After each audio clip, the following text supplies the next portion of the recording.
feeling really stupid. I was like, I'm shopping here in Argentina. I found some boots I'd like to buy. Does anybody have this?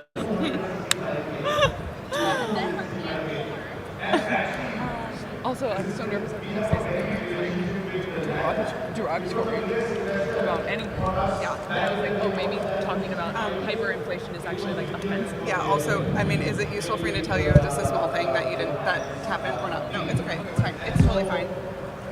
It was show of hands from Yintia. I'm a racist. No, it's fine because you also. I was just. I know. I see your voice. Of course. It's a hate crime. I know. I knew that was going to come up, but I was like, I actually was like, I should have said name it. I can't say you could name every in Antarctica. No, but and also I didn't want to correct you because I felt like that would have actually drawn more attention. Yeah, it would. It totally would. Literally. Do you guys need anything from me? Otherwise, Yeah, I need you to come and do this for the rest of the day. We need to start the stream. I'll be your Pete Davidson. If you need someone to come on and just. Kate, I'm just like not feeling funny. Like, No, what? Okay. You looked comfortable up there. Oh, we're live. Okay. Okay, wait, no, you're go for the stream. Okay. I think let's go. Do it. Let's do it. Are you good with your glasses of water here? Be very Great. carefully. Okay. No, I wouldn't Worse. put it behind it. Worse. Okay. Here we go. I put it like very visibly next to it. There we go. We're good. This is great. Great. Oh, it's live. It's live. Also, on camera, you guys are going to feel miles away.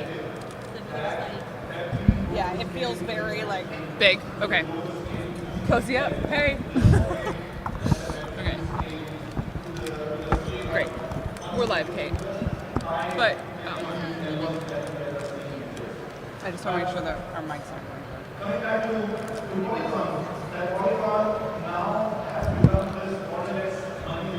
I don't know how I would do that.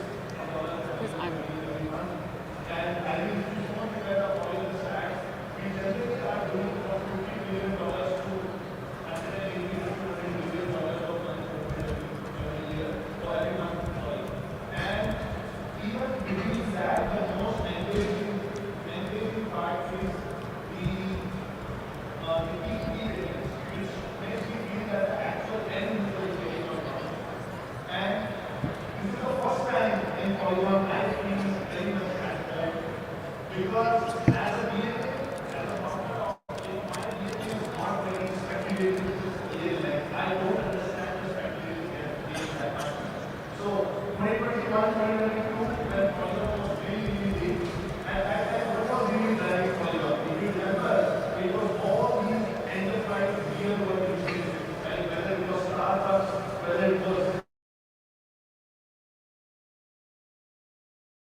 Well, thank you.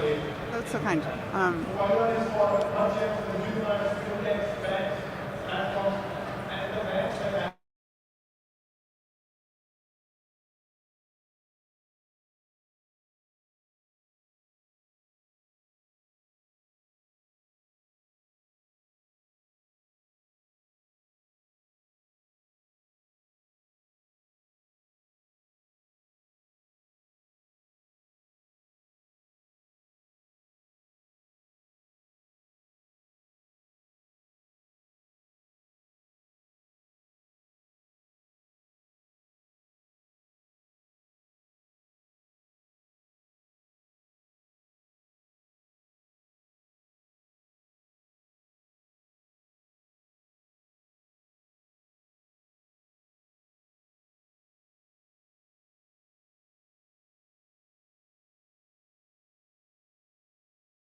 Okay. Hello. We're Welcome here. to Boys Club Live. Welcome to Boys Club Live. We're here at Devconnect in Argentina Buenos Aires. at Money Rails by Polygon. Here we are. It's a really, really high production situation here. We're at the news desk. We're at the news desk. We're reporting from here. It's going to be a really good time. We're going to have a lot of great guests.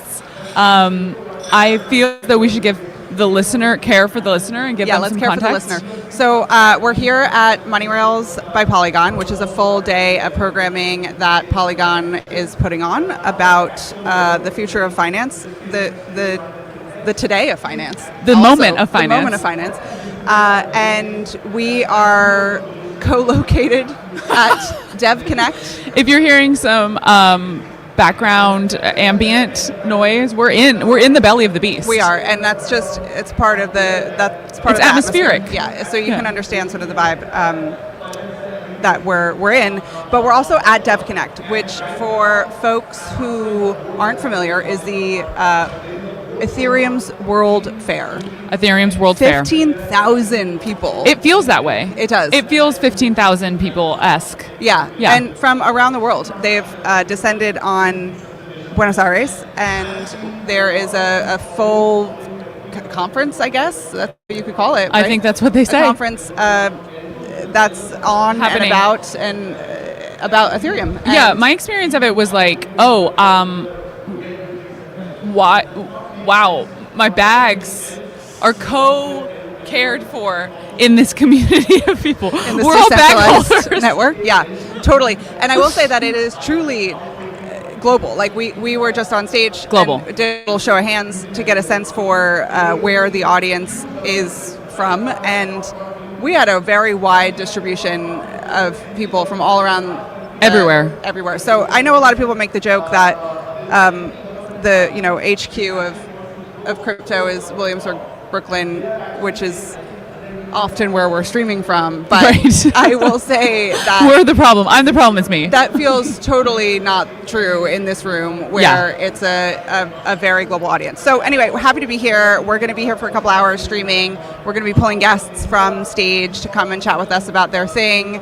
We're going to be talking with Sandeep in a few, who is the founder of Polygon. But before we do that, should we start with some draft tweets just to warm up? Let's do it. Okay, so, and for those who don't know, draft tweets is our bit where we read Tweets. that we have not had the courage to send for Yes. one reason or another. Yes. Too scandalous, too not Appropriate, Yes. not funny enough, needing to be Needing workshopped, needing workshopping, care. yes. Yeah, Like yeah. that's usually honestly what it is. You go Yeah, first. great. I have one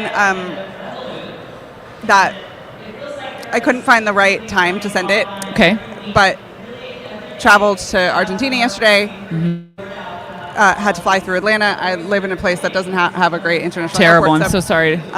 Was in Atlanta and often flying through Atlanta. And my tweet was, once again, blown away by the incredible vibes at the Atlanta airport PF Chang's.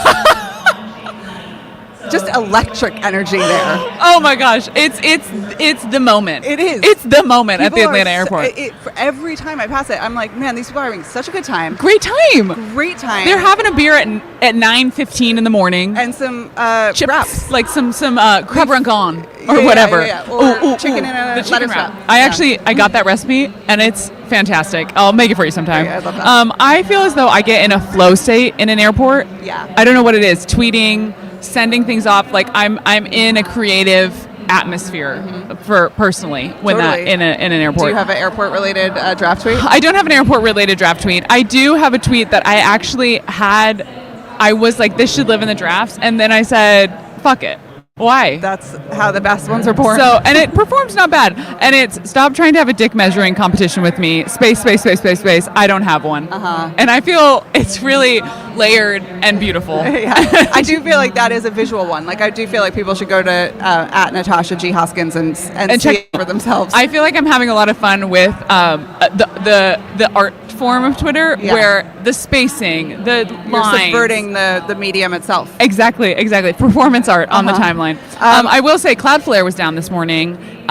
and upsetting for those terminally online. Yeah, it's been somewhat of a black swan moment for us, technical black Daily. swan, not a financial black swan event, where had many days planning this moment and lots of time and thought put into how it was all going to come together. And then, of course, this morning we wake up and the internet is down. The internet. That was very hard to deal with in a few moments. But we got through it. And Cloudflare, I believe, is back up. And I have to say, you and me and everybody here, in fact, had such good energy around it. Yes. We just kept it light.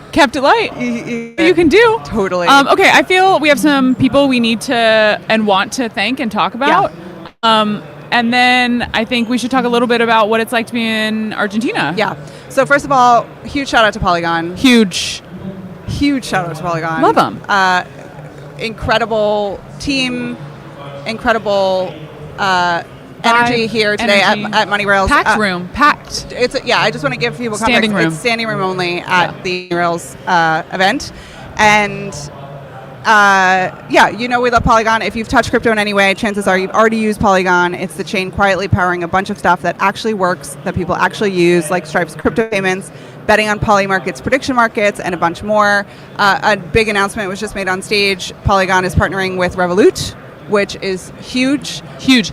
I think we got the preview on this announcement, and so we knew that it was coming. And I think my experience of it was that I have used Revolut. I'm learning French really, really slowly and poorly, but not any. My tutor's not to blame, but I had to pay her, and it was one of those experiences when you're trying to do cross-border payments, and it was like, how am I going to do this? And it was, and she was like, Revolut. And I was doing it, and I was like, wait, why is crypto not involved here? And look at Polygon. She's entered the chat. So Polygon and Revolut, and then also a MasterCard announcement came out. MasterCard announcement. Which is really exciting. So they're shipping a ton of stuff. A lot of announcements are going to be coming off on stage, which we'll share here when they do. And then also, we're going to be throwing a party for folks who are at Devconnect, who are in Buenos Aires. Come through. We're doing a party tonight. We're really excited about it. We are doing it with Polygon and also Pod Network. And Pod Network dares to ask the question, what if Web3 was as fast and simple as Google search? Wow. That's big. That's a big today. I'm like, we need some of that energy in the room. And so really excited to be partnering with them on this event tonight. More coming from them very soon. They're really gearing up for some fun stuff. And then we're also going to have some party pals there with us. Privy, we love the Privy team Embedded so much. wallet. And Privy powers the complete wallet stack. You know them, you love them. Great team, great people. They had a great year. Sold to good for you. Kudos to you, babe. Kudos for coming. Snaps. And then Blockade, which is securing the largest companies operating on chain. So shout out to Blockade. That's the party. We're going to be dropping the link to RSVP in the chat, and if you are still on the wait list, maybe make a polite request to be pushed to the approved list in the chat, and then it might happen for you. But just please be polite, and that's all we ask. Now, second shout out is going to go to our friends at Stellar. Yes. Art Basel is coming up. Art Basel. Basel, whatever you want to call it, is coming up. We took last year off. And we're ready to come back in full force. And we're going to be doing a lot of fun things with fun partners. It's a great week to be in Miami Art Week. A lot of trad art community comes in, as well as more emerging artists and blockchain art and digital stuff. It's really fun. And Stellar is going to be there. They're doing Stellar House, which is going to be a great event, sort of talking about technology and culture and how that all comes together. If you've never been to a Stellar House event before, they're excellent. They're very well produced. Great speakers are going to be there and be there hanging out. And we're going to be there hanging out. Just to name drop a few of the speakers. Robinson, co-founder of Wormhole. We have Ed, CEO of Red Swan. a bunch of folks from Stellar who are going to be there. MoneyGram folks. MoneyGram folks. Serious people. Friends at Privy again. So very, very great. Very great. Very great. Very great. Very great. Also, we'll be doing some fun stuff with Base at Basel as well. So if you're going to be in Miami, hit us up. You won't want to miss out on what we're doing. So it's going to be fun. Okay, I want to, before we have our first guest here, I want to spend some time just chatting about Argentina. I lived here when I was 17 years old. Lived here for 6 months. I went to culinary school. Deep lore. People have been like, whoa, lore unlock, and that's just what happened. And I haven't been back since. So a long time. I won't dox how long, but so long that I'm having like a feeling of nostalgia being everywhere. Yeah. And it's been really fun. I went and saw my old apartment, and anyway, it's a beautiful city and a really beautiful people, great food. I'm having an experience around the cash and the money of it that has never made crypto feel more useful. Timely. Yeah. It's basically impossible to get cash out, and you get major discounts paying in cash because of the hyperinflation. And I think I've just had like a lot of empathy for the experience of living here and truly not trusting your financial institutions and getting paid and wondering if that money is going to be there and then being unable to access it, and how infuriating and like destabilizing that would be to your day-to-day life. Yeah. And so it's been I was here over the weekend, and I'm staying in a house with a few people. A lot of them were at some of World was doing a builder event this weekend. Talked to a lot of builders who are thinking about payments, who are thinking about actually solving the problems for people on the ground here in Argentina and in LATAM more broadly.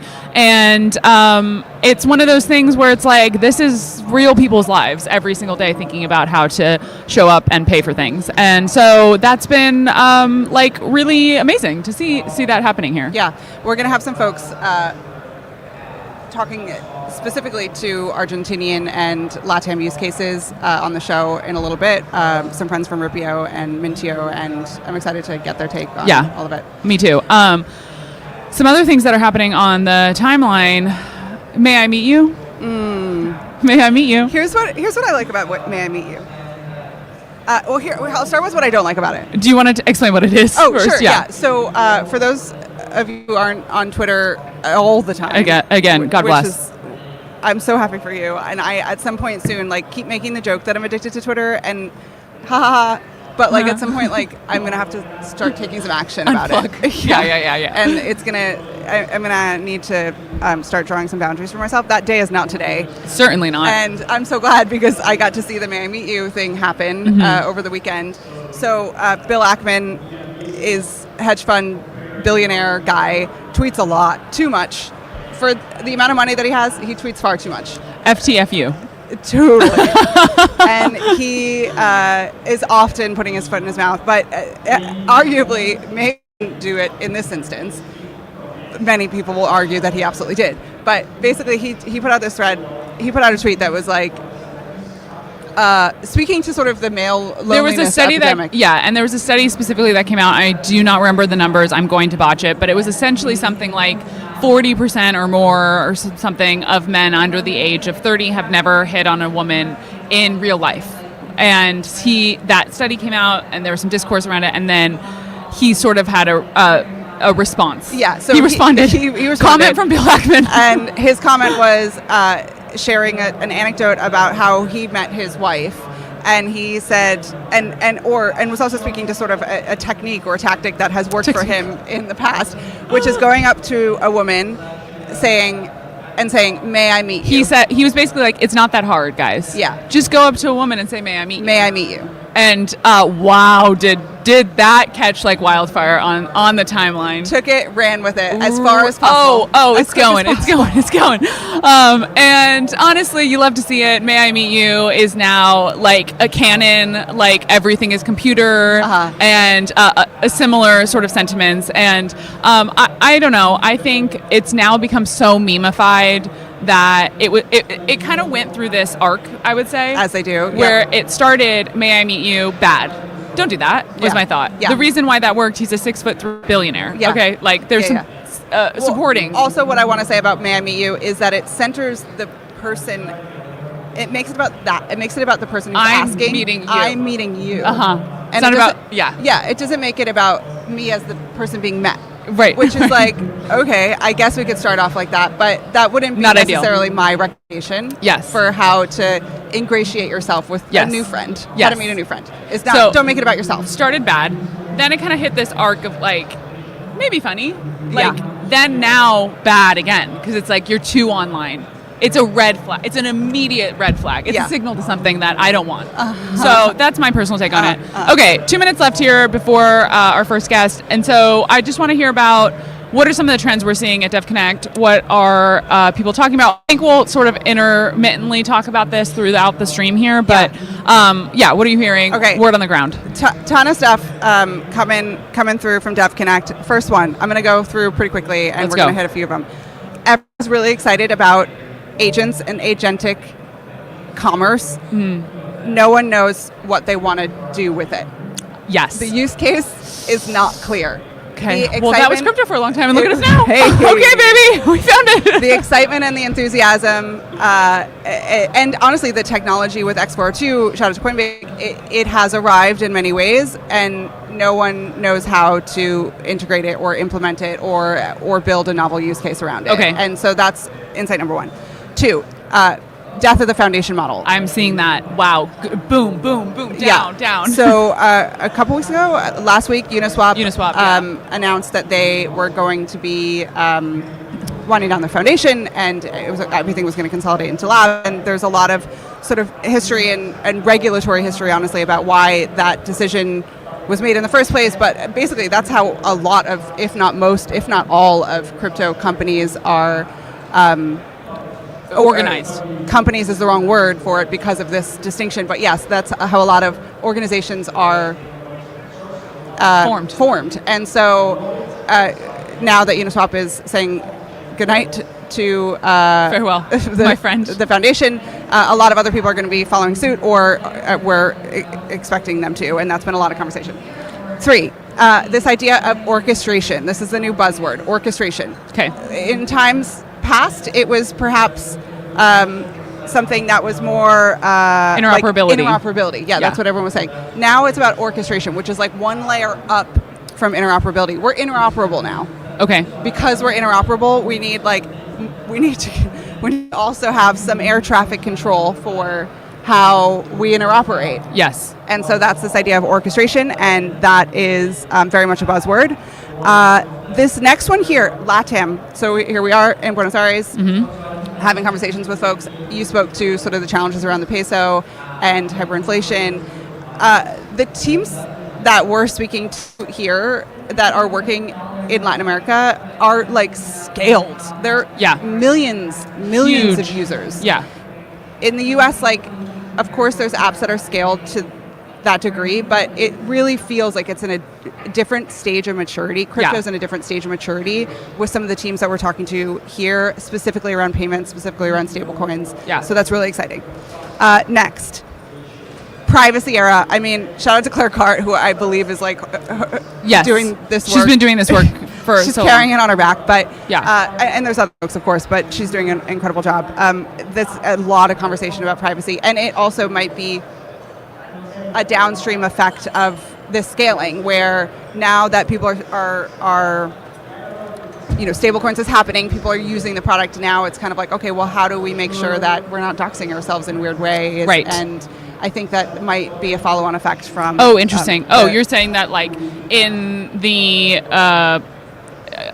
scale of these softwares, the scale of these apps, it's starting to become more apparent. Like, okay, how is this actually? How are the users actually experiencing it from a security perspective? You're saying it's downstream. Okay, that's interesting. Okay, next one, mini apps. Mini apps. I'm hearing a ton about mini apps, both in the base ecosystem and in the world ecosystem.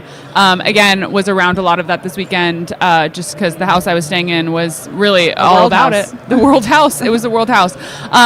And amazing to see. There's a lot of energy around mini apps. I think it makes a ton of sense. People are building and deploying things really fast. They're, especially in both of these ecosystems, you have sort of this built-in distribution for testing and iterating on things. And in the world ecosystem, like very global, incredibly oh my god, global, a global ecosystem. Like Japan, all over LATAM, all over Europe, like genuinely amazing to see. And so one shout out here, Simplify Mini app. You can pay people locally. That's built on the World app. So a lot of excitement, I think, around mini apps across in different ecosystems. Yeah, and just to give folks a sense for why you would build a mini app, I'm going to butcher sort of the technicalities of it.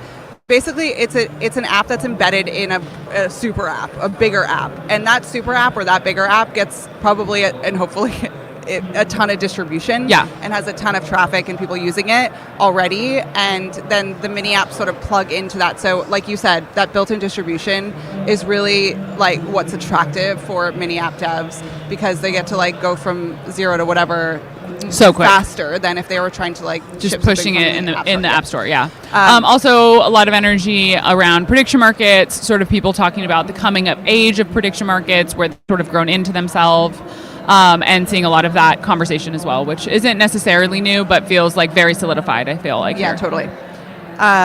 Shall we pause and welcome up Sandeep, or should I keep I think running? so. I think he'll be coming up here in a moment. Okay, great. Just really quickly before we let's do it. The Aave app. Aave app. I'm hugely excited about the Aave app. Great. Oh my gosh. And here's why. Okay. One, they have the 9% earnings on savings. That's a crazy number. It's boosted. I don't think it's going to last for that long. Okay. But that's still a compelling amount. Very compelling amount to boost your savings. What is, I think, much more compelling is that the deposits are insured. Some deposits, I have to read the fine print, but deposits are secured. Deposits are insured for $1 million, which is above the FDIC. The FDIC only 250, insures right? 250K. Yeah. Wow. So okay. For folks who I don't know, that for me, Aave has so much money. They're like, sure, fuck it, we'll insure it. Okay. Insured. You get insured, and you get But insured. like, I do think that concept of insurance is. Yeah, that's amazing. I'm actually like, I would love to have somebody on and have them talk about it. Me too. I'm really excited about that. I feel like that will really reduce the middle of the night anxiety. Oh man, you have so much of it. You have so many about my crypto that I hold, and I'm like, I wake up and I'm like, where is it? And if this insurance like really speaks to me. Where I'm like, okay, at least I could know that it's sub $1 million, so I'm protected. My first million safe. So anyway, shout out to the Aave app. It looks great. I'm excited to use it. And yeah, if you're listening, we'd love to have you on the show. And then, okay. Should we save the Uniswap? 2 more minutes? Great. 2 minutes? Okay. Finally, some drama at the Uniswap Cup. Okay, so this is so inside baseball. Like, it's painfully inside baseball, but it's worth noting. Uniswap had an event called the Uniswap Cup here on Sunday. Hugely successful. Uniswap, for folks who don't know, is a decentralized exchange. Yes. And they did a soccer tournament. Uniswap Cup is a soccer tournament. And as someone who runs events and does events a lot, when an event pops, you want to celebrate it and you want to shout it out and say, good job. Kudos. I'm giving kudos left and right here. Kudos. But did a great job. And and how it was set up was all of these different teams, all of these different companies had teams and a variety of how they formed those teams. So some teams were actually people who worked at that place, i.e. the World team, Uniswap team, whatever. And then other teams did some things that I feel are not ethical, which was they hired people to play on their team. And then the 2 teams that did that won. Obviously. Anyway, although it was short because we're going to be talking about who those teams were, and so maybe if the goal was let's get people to say our marketing. name. Yeah. Marketing. Hey. And yeah, so the teams took it really seriously, but there was a physical altercation that happened. There was a punch thrown, and we were, this is rumored, so I do want to say this is a rumor mill here, but if we can't talk about rumors on this show, where can we talk about rumors? Totally. Like, what are we doing? So the rumor is someone from ENS was punched in the face. I actually don't want to say who punched ENS in the face because I don't say it. Bungie. Okay. The Bungie team. Great. It's a rumored. It's a rumored. Yeah, Rumored. it's rumored. But I'm sorry, you're gonna throw a punch. You gotta own Totally. that punch. So that's what folks are saying. That's what the chat's saying. And shout out to Leighton Cusack. He scored a goal. We're really proud of him. He is from the world team, and I'm so glad he scored a goal because that must have felt really great. Okay, no, it must have. Okay, our first. Here we are. Sandeep, come on down. Great to see you. So we have Sandeep Nawal, founder It's and a good CEO setup. of Polygon Foundation. These are for you. Let's make gonna sure be your yours? headphones are working there. Can you hear me okay? Okay, great. Here you go. Oh, how come you guys have this table? I'm thing and I sorry. have to hold I'm it? sorry. I'm No, sorry. you look cool. You look cooler You holding look it. very It's more cool. nonchalant. Thank you for coming on Boys Club. We're so happy to have you. And you had some big announcements today. Where should we start? I think just tell us how's your money rails been so far? How's your Devconnect been? I'm very happy with the event, like the turnout, the venue looks Full super house. cool. Full house, by the way. It's a full house. The talks looks very good, and my talk I thought went well also. So It that's went- why I'm He's even feeling more confident. Good job. Good job. Okay, so we're here in Argentina. We've been talking a little bit about the experience of crypto in Argentina and the relationship between sort of those two parties. What's Polygon's relationship with Argentina? What work do you do here? And what are some of the projects that you might want to highlight around that work? Yeah. So Argentina, like first of all, like overall LATAM, Polygon has been really big, right? I also said on the stage that around 60% of the local stable coins in LATAM region, they are on Polygon. Wow. That's and crazy. what we are now seeing is in Argentina, particularly, multiple large, financial fintech startups are using stable coins, and primarily they use, Polygon rails. I think Bello is one, Tekenos is one. There's one more which I am forgetting the name. What was the name? I think it is called. I'm forgetting the No name. worries. I don't want to. We'll I don't want to miss the name. Like CamiPay. for Okay. example. Oh, okay. CamiPay is Yeah. also very big, right? Nice. So some of these are really doing well. And because I'm not from here, so I don't get to experience the local, Yeah. which apps are being used. But on a global scale, like when I get monthly statistics, weekly statistics, and I keep seeing Argentina top of the charts, Yeah. LATAM top of the charts. So there's a lot going on there. Cool. And we continue to want Love to see it. You love to see it. You tweeted on Monday about Polygon's stablecoin volume and how exciting and up and to the right it is. Can you tell us more about what's happening there? The Polygon stablecoin volume, like we talked from the stage also, that overall, I think we see numbers between pure stablecoin movements on the chain. If you see $50 to $200 billion a month, Wow. fluctuates Wow, a very month? heavily. Oh my gosh. Fluctuates Okay. very heavily. But many of those transactions include exchange transactions Okay. and arbitrages. So we don't want to consider them as stablecoin usage because it's like a trading use case. So, but we actually try to count the P2P use case. Okay. And in P2P, the John was telling on stage that last quarter has been $14.6 billion in P2P payments. And that's like That is one huge. person sending to another Yes. person. Okay. Yes. And Okay. that is the actual, like I see as the actual measure or metric of people using Yeah. and stable coins getting into the average person's life. Yeah. Right. Because institutions like the trading volumes and all that, a lot of chains will say we have $100 billion, $200 billion volumes and all that, but that's actually some trading bots, Right. of the market makers trading something in the background. That's not real usage. That can go away anytime if they find a new way to do, their arbitrages and all Yeah. that, right? The real usage, I think, is the P2P for me. Yeah. B2B, I'm not trying to, disparage like the B2B adoption Yeah, also, yeah, but B2B is super close We to love my heart. B2B. We love B2B too. You said 40% market share for P2P payment volumes for Polygon. Yeah. 40%. That's yeah, crazy. Yeah, the global, that's also insane. Like, and I think Polygon, in terms of its payments and stablecoin adoption, is criminally undervalued in the Yeah. markets because, like, one chain having 40% of all of the P2P, payment share is pretty Incredible. huge. Yeah. Yeah. Okay, we've been seeing a lot of activity with the Japanese stablecoin. And by the way, I want to clarify that, that 40% is by the number of transactions and number of users. Okay. Like the volume, probably the because crypto, we started with those measures like TVL and volume and all that. So by TVL and amount of money moving, Tron would be higher, right? Because Tron has like people sending like hundreds of thousands of dollars or millions of dollars moving here and there. Yeah. But we are talking about an average user paying $100, $200, $500 here and there.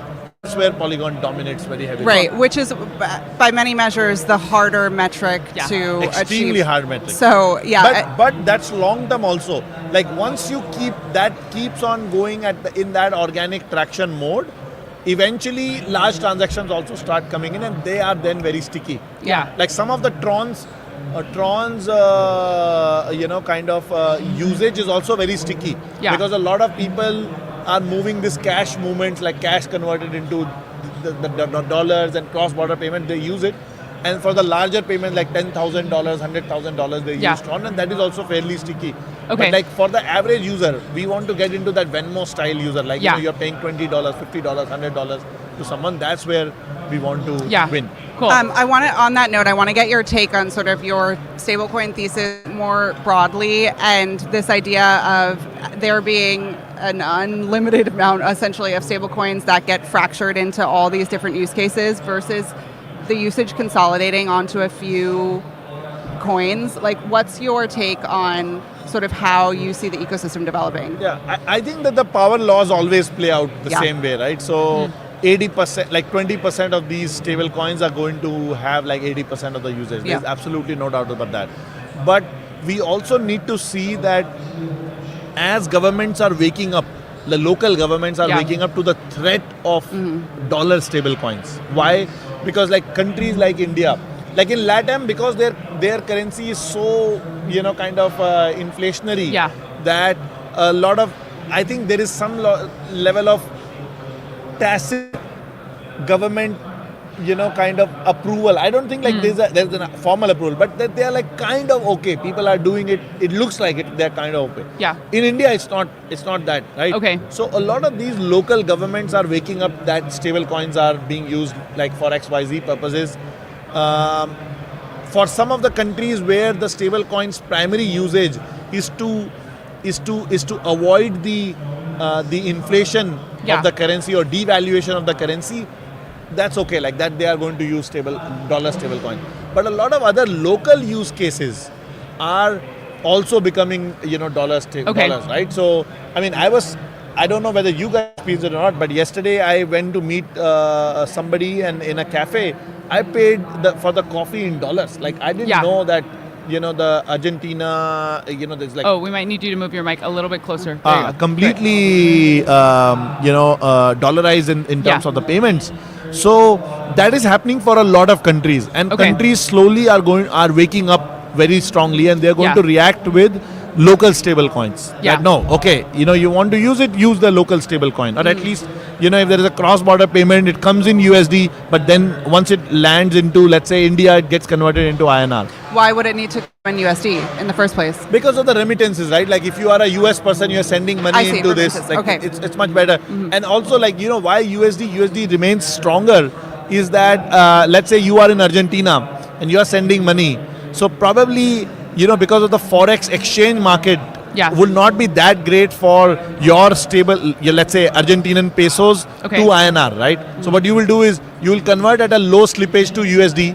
That USD travels cross-border, comes to the, let's say, India or Hong Kong or Philippines, and then gets converted into pesos. So that path will be cheaper than you trying to convert Argentinian pesos into Filipino pesos. As well. Right? So that's where, like, some of these stablecoin use will be there. But I think the local stable coins is going to be a pretty large theme. Because I recently tweeted about it also, that previously the dollar's relationship with the rest of the world was a kind of a B2B relationship. How that, previously the dollar was, let's say, issued by government, US government treasury, and the other countries' treasuries will buy dollars. It's not like the average person was buying dollars. Now with stable coins, what is happening is the average B2C, the relationship is converting from B2B to B2C. The average individual, I was really surprised. My father traveled to my native place, which is like a hinterland in India and all that. Like the normal money rails are not there. And he said that some people are using Polygon there. Like, I heard and I was like, what? They're using Polygon? What are they using Polygon?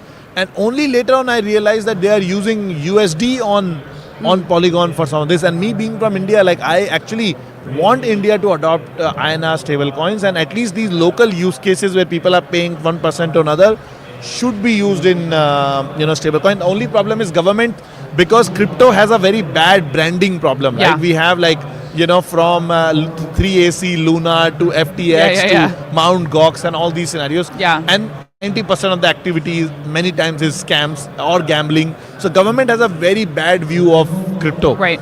But I think what they are not realizing is actually stable coins are a much better way of currency movement within their geographies and all that, because it's more traceable, more trackable, and they can actually, if there is an illicit activity, they can confiscate also. So they are in much more control than they are with cash, right? So while they have a digital form of currency, they should actually promote stable coins. I also think what you're speaking to is that local people and their constituents will start to be using stable coins for peer-to-peer transactions, and then I think that will push a government that local governments that maybe have some skepticism about crypto, and seeing that, okay, local people are using this, like we need to adopt it into our practices as well, and kind of catch up with the times of how people are actually using money online today. We're seeing that the Japan stablecoin JPYC on Polygon had like a huge growth the last few weeks. Can you talk to us about what's going on there? Yeah, right now it seems like it is growing like 2 orders of magnitude faster than any other chain. Wow. And we actually recently heard that the local government has praised it a lot, and a lot of this activity is purely organic, right? Because Japanese yen is also is devaluing constantly. Recently, the government is putting in $110 billion in stimulus, which will further devalue the JPY coin, and probably people are using it to many times convert the money into JPYC, and then maybe have this arbitrage, convert this into USD, where they want to protect the value whenever they want to bring it back to JPYC and things like that. But we are very pleasantly surprised that it is growing very organically. A lot of people are using it, and Japan being very forward-looking in technology is. That's cool. Okay, so we're here at Money Rails. We're talking about payments more broadly. Can you give me the pitch for why Polygon as it pertains to payments specifically? Yeah. So I think there are multiple factors to it. So one is Polygon, historically, it's an 7-8-year-old chain. It is extremely entrenched in the payment rails and the money rails everywhere, right? When I say, what do I mean by that? Literally every on-ramp provider is connected to it. Literally all exchanges are connected to the chain. Literally, if you are doing any card payment and all that, cards are connected to Polygon. So all of that starts having a compounding effect on the network, compounding effect on the network. One is that. Second is, we recently, in the last 1 year, we have scaled the blockchain from 200 TPS to 1500 TPS. And now we have a very clear path in next 3 to 6 months to go to 5,000 TPS, and from there in 12 to 24 months to 100,000 TPS. At 5,000 TPS, it is an EVM chain which people are very comfortable with. The wallets are very, all wallets are also integrated. And the cost of the transaction becomes extremely low, right? So at 5,000 TPS, it will be higher throughput than, for example, Solana itself. Okay. Right?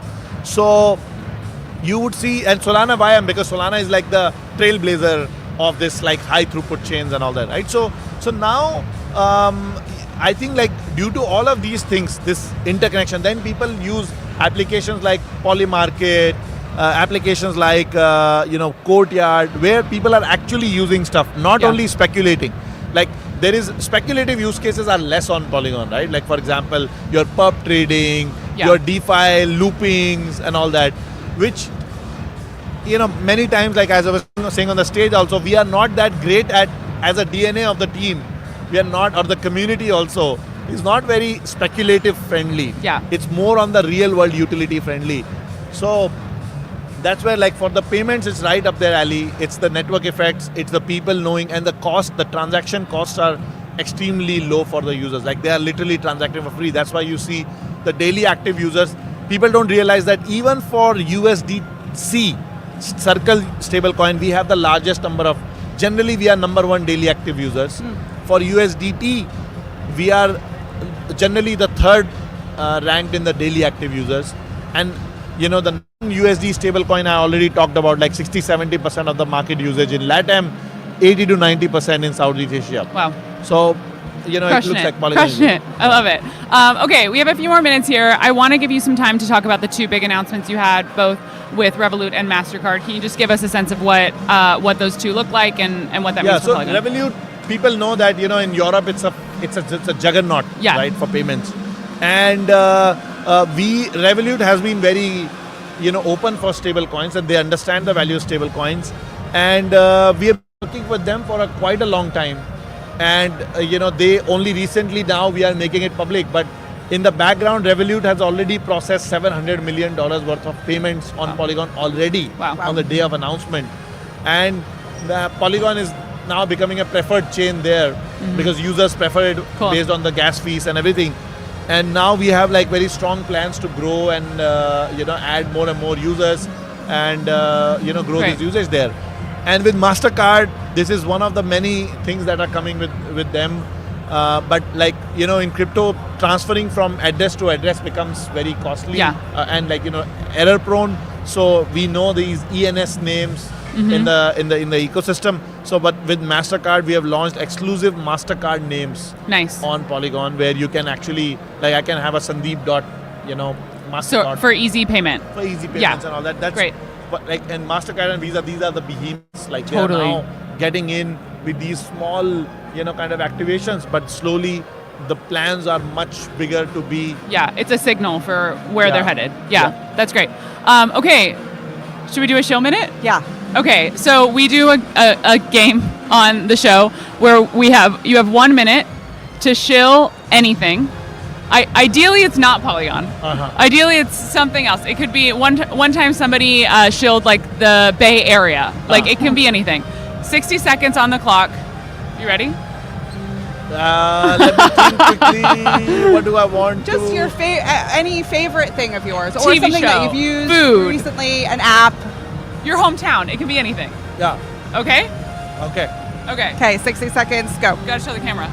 I mean, the first thing I want to shill was Polygon itself, because yesterday somebody asked you. A good founder. No, somebody asked me what is the most underrated thing on Polygon. I said Polygon is the most underrated thing on Polygon. But like, to shill, I would say that I would shill meditation a lot. Oh, like, nice. Spirituality and all, because we human beings, I think we are moving into this age of abundance. Where like a lot of our physical world traumas, like, or the fights that we have to fight to gather food, or to have like a, for shelter and clothes for us and all that, these problems will go away, and human beings are going to find themselves more and more hollow about like, what am I, like, what is my purpose to be here? Like right now, 80% of our purpose actually gets absorbed in being, just surviving as a human being. But once the AI enables that survival, the age of abundance comes, then we are going to find a lot of emptiness in our lives. And I think spirituality helps in solving that emptiness. Yeah, perfect. And I do meditation a lot, and I think these mental problems, psychological problems are going to become bigger and bigger and bigger. Yeah. And I think like having a daily meditation regime. I love that. We went over time, but no perfect problem. way to end. Yeah. Sandeep, thank you so much. Thank you. Such a pleasure to have you. Congrats on today. Thank you Great so much. Great to be Thanks here. for having me. Thank you. Great. I need to meditate. I need to meditate too. I need to meditate. Thanks for the reminder. I feel really in need of a meditative also moved moment. by that message, because I believe it. I believe it. I believe it. It was like, I was like, oh, that's what I'm experiencing. That's emptiness. I need to go hunt and gather. Okay, what a great guy. Really nice to hear about. I love when you hear from someone who really believes what they're talking about. Great founder energy.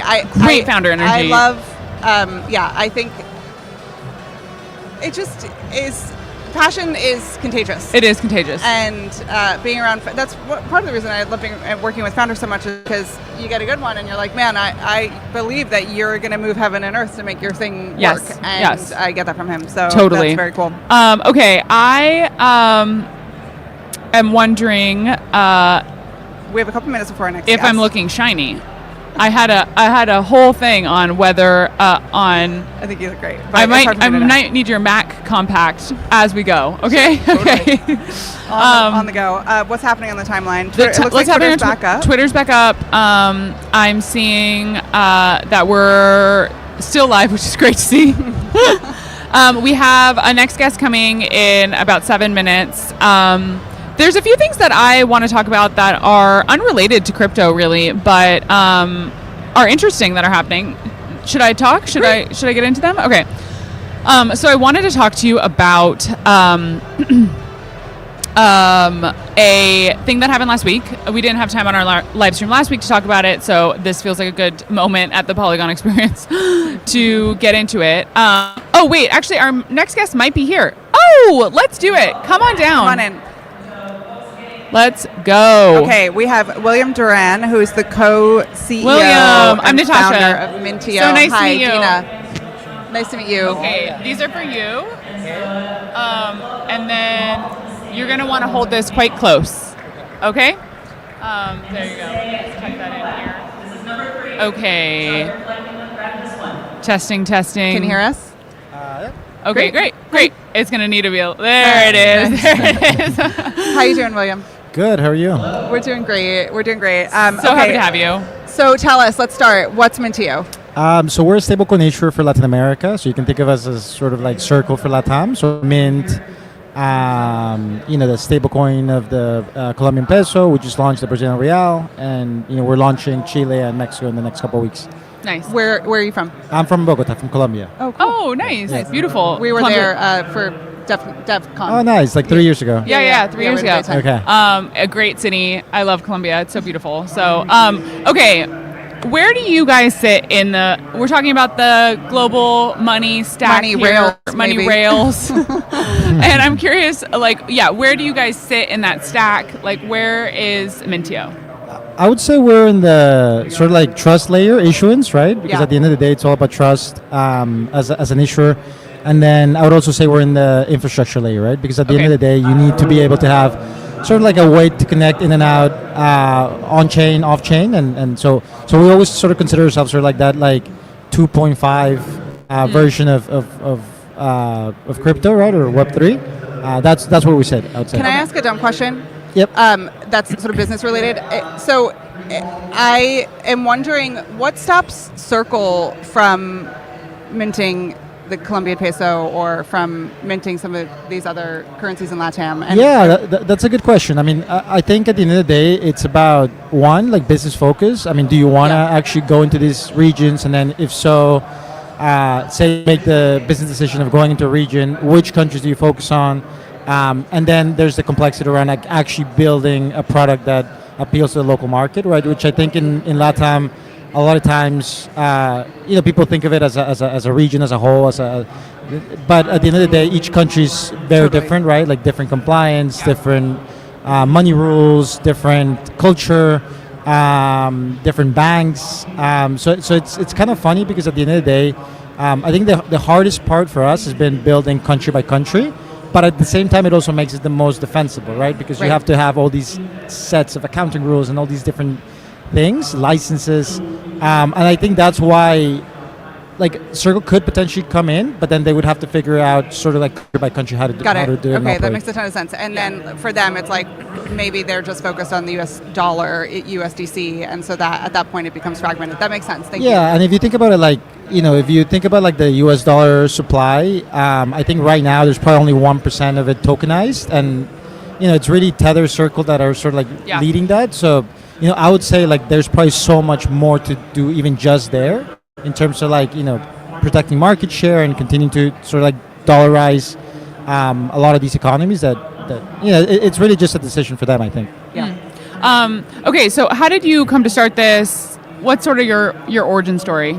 Yeah, that's interesting. So I'm actually I'm a Colombian, non-Colombian in the sense that I lived most of my life overseas. So I actually grew up in Africa. I grew up in Angola, West Africa, Saudi Arabia. I lived in the U.S. for over 10 years, and I came back about 8 years ago to Colombia. Yeah, I don't know. I just like realized that there was like so much stuff that was wrong with the financial system, with payment. So much opportunity. And it just ended up being this type of thing where I was supposed to stay only for 6 months, ended up staying for 2 years, and then, everything happened, pandemic, and somehow I just ended up, living sort of like the last decade there. So it's actually quite interesting. I mean, I had been doing stuff previously in finance, in private equity. I'd done a little bit of payments, and then I met my co-founder who co-founded sort of the stripe of Colombia called Wompi. And we just, we decided like, okay, like you have all this experience. I have like a bunch of different other things that I bring to the table, and like let's build something together with this technology, right? Cool. And do you find that there is, I imagine the answer is yes, but I would love to hear you talk about the demand for, say I'm an app developer in Brazil, the demand for having a local stablecoin embedded in that app, and like why they would choose that versus having another stablecoin in their app. Like, just talk to me about sort of the builder relationship. Yeah, so I guess there's two things. One is, why would you want a local currency versus US dollar? And then the second one is like, why would you choose ours, right? So I guess to address the first one, I would say, at the end of the day, money in its core, and like going back to first principles, has sort of like four core functions, right? One is store value. Two is unit of account, which is basically cultural, like, right? We're used to transacting certain currencies. Like if I talk about yens or about some other thing, that you might just be lost, right? So I think at the end of the day, that's something that's important. Medium of exchange, which is like sending money peer-to-peer, and then credit. So I think at the end of the day, like the way that we've approached is that we realize like there's a mass consumption for US dollars as a savings tool, and I think that's grown a lot in Africa, in Latam, especially in these like high inflationary countries. Yeah.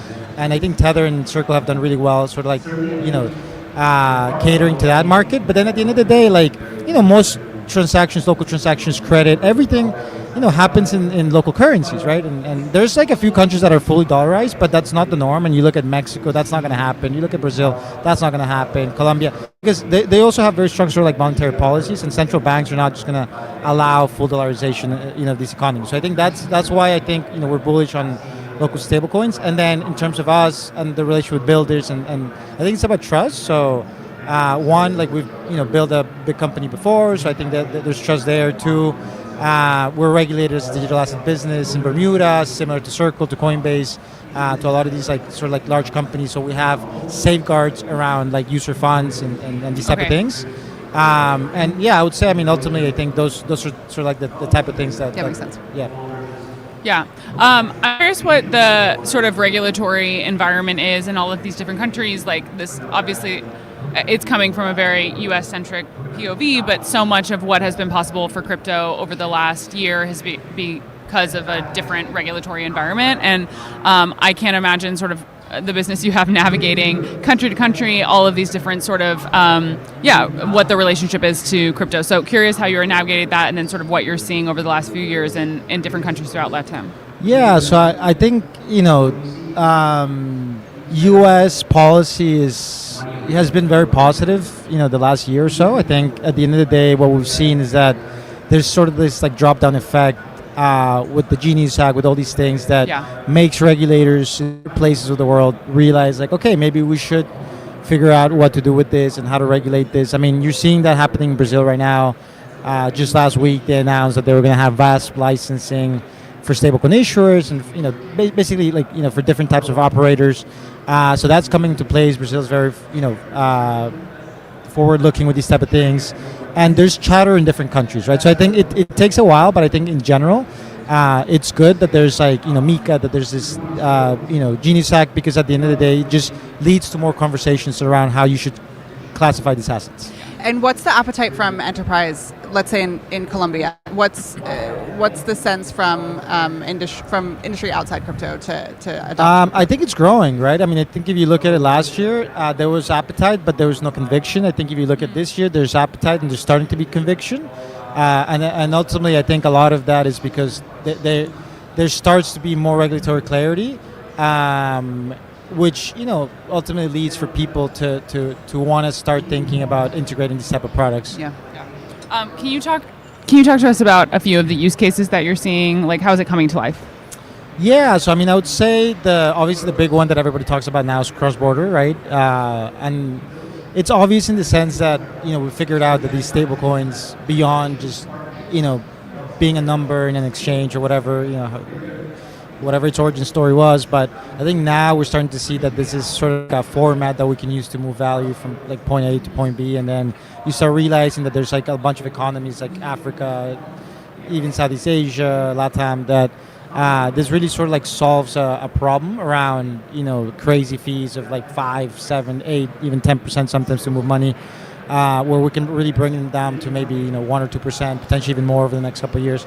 But I think that's sort of like being a big game changer. And then obviously there's like more local specific use cases that honestly just kind of vary country by country. I mean, I think in some countries, for example, in Colombia, we have very poor local payment rails. So, typically it could take a full day, sometimes 2 days to receive money from a bank account to another bank account. If it's a long weekend, it could be 4 days, right? So there's no instant payments. And I think that's something that is actually solvable through stablecoins very easily. And lastly, I would say a big one is really what we call sort of like FinChains, which is like fintechs building on chain. And at the end of the day, what the way we see it is just like there needs to be more financial products in the region in LATAM, and the reason why we don't have them is because legacy systems are so complex to integrate with that it's just very hard for builders to actually build stuff, right? So I think that's something that we think is going to change over the next couple of years. And what's as CEO, what's the one metric that matters to you the most? Like, what are you looking at every day? Right now, we're looking at volume, Okay. and really it's volume, and also like velocity, and really how transactional this product becomes. Because if you think about going back, to these functions of money, local money is used mostly for transactions, right? Paying things, paying friends, paying bills, like these type of things. And it's like, if you get to a certain level of adoption, it starts, becoming really interesting for us, because then ultimately, and if you have a lot of distribution, ultimately what you end up having is a bunch of players that in some way touch COPM, which is our Colombian token, or BRLM, which is in Brazil. And then ultimately you're building an ecosystem, right? So I think for us, it's like about building this ecosystem. Obviously, you want to have assets under management, you want to grow this float, but I think the approach has to be sort of like transactional and community-based first, and then you start actually having this money sort of like sit there, which is very different than if you look at, for example, Tether or Circle, because a lot of their adoption was for people that wanted to hold it as access to saving dollars. So it's just like almost a different approach in terms of sort of like the go-to-market there. That's really interesting. So, okay, what's your relationship with Polygon? How does that work? We have a good relationship with Polygon. Polygon was basically the first chain that we deployed in. We've been very close with the Polygon team in growing sort of this ecosystem, right? And actually, it's interesting. The main reason, or the original reason we launched on Polygon, was because all our potential clients were already on Polygon. So it's just Made sense. it just Some kind of people made would love to hear sense. that. Yeah, like Litio was our first client, and they were on Polygon. And I think especially when you're getting started, you don't want to put even more friction on. Totally. So it's just like, no, I mean, people are using Polygon. I think Polygon's done quite a lot in terms of being involved in Latin America, right? Yeah. They pushed hard in LATAM. And that relationship is continuing to strengthen. They've helped us with liquidity, DeFi pools, these type of things. So it's actually been a very good relationship. Nice. That's awesome. Okay, we do this thing. Should we do Shill Minute? Let's do a Shill Minute. We do this thing on the show called the Shill Minute. Uh-huh. It's 60 seconds where you can shill anything you want. Ideally, it's not meant to you. We've talked about that. Ideally, it's something else. Sandeep, for example, did shilled meditation. Like, it can be anything. It could be an app you've used, a movie you saw, a book you read, Where you're from, whatever. anything. Do you have ready? something in mind? I mean, I guess let's go for it. Okay, great. Hold on. 60 seconds on the 60 clock. seconds. Let's go. I think traveling, and it's pretty it's probably a pretty standard answer, but I would say, I traveled my entire life, right? I've been to probably over 60 countries, maybe 70 now. Lived in 5 continents. So I think for me, it's like the way that you realize all these problems that there's to solve is by just like having a bunch of paradigm shifts, right, and like living a bunch of experiences. I think it's like it's almost like overly consumption of experiences. I think that really kind of opens your mind to really figuring out not only what you want to do, but also like how you do it, how you solve things. So I would say if you don't get out of sort of like it's sort of like your daily routine, it's going to be very hard for you to actually be exposed to the problems that you have to solve in the world. So I would say, and I would chill Oman. You have to trip to Oman. Oman's an amazing destination. It's kind of like a weird, underrated one. And obviously Argentina. I love Argentina. I try to come every year. Perfect. Exactly 60 seconds. I love it. How many languages do you speak? Just out of curiosity. No, I speak English, Spanish perfectly, and then Portuguese like pretty well because I lived in Angola and that's Portuguese. Cool. Colony. Learning a little bit of Arabic. Nice. But yeah, I would say Cool. that's it. Yeah. Well, That's it. Almost 4. William, thank you so much. It was so nice to have you. Such a Love the pleasure to work have that you. you're doing, and we hope to have you on again soon. Awesome. Thank you so much. Thank you. Have a good one. Bye. Okay, travel. I love travel. I love meditation. I love travel. Great chills. Great chill. Thank you. Bye. See you later. Okay, we have a few more minutes again before our next guest here. just checking the time here.